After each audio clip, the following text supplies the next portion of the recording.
नाही, अशा शब्दांचा तर आम्ही नेहमीच निषेध करत असतो।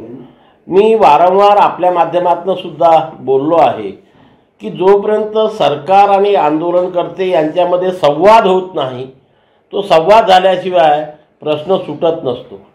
सर्व प्रकारची सरकारसोबत चर्चा झाली, दोघांनी ड्राफ्ट अमेंडमेंट जे काय असेल ते मंजूर केला आणि त्यानंतर 27 तारखेला त्यांनी आपलं आंदोलन थांबवलं आणि सरकारला ते पूर्ण करण्याकरता वेळ दिला।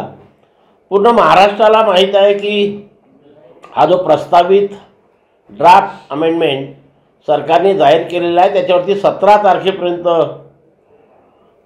आक्षेप नोंदवायचे आहे आणि त्या आक्षेपाचं निराकरण झाल्यानंतरच सरकार अधिवेशन बोलवू शकते, हा नियम आहे आणि त्याप्रमाणे सरकारच्या हालचाली सुरू आहे। सरकार शांत झोपलेलं आहे असं नाही आहे, परंतु आंदोलनकर्त्यांकडून वारंवार उद्याच करा हा जो आग्रह धरला जातो तो चुकीचा आहे की सरकारला न्यायालयीन प्रक्रिया जी असते, संविधानिक प्रक्रिया जी असते ती पूर्ण केल्याशिवाय ड्राफ्ट अमेंडमेंट नियमित ऑर्डिनन्समध्ये परिवर्तित करता येत नाही, ही लक्षात घेऊन मागणी आंदोलनकर्त्यांनी मांडायला पाहिजे। तो त्यांचा प्रश्न आहे काय मागायचं आणि काय नाही मागायचं, परंतु सरकारपुढे पेच निर्माण होईल, इतर समाजापुढे पेच निर्माण होईल अशा प्रकारची मागणी करून सर्व समाजाला, मी तर असं म्हणेल की हे संपूर्ण समाजाला वेठीस धरण्याचं काम या माध्यमातून होत आहे।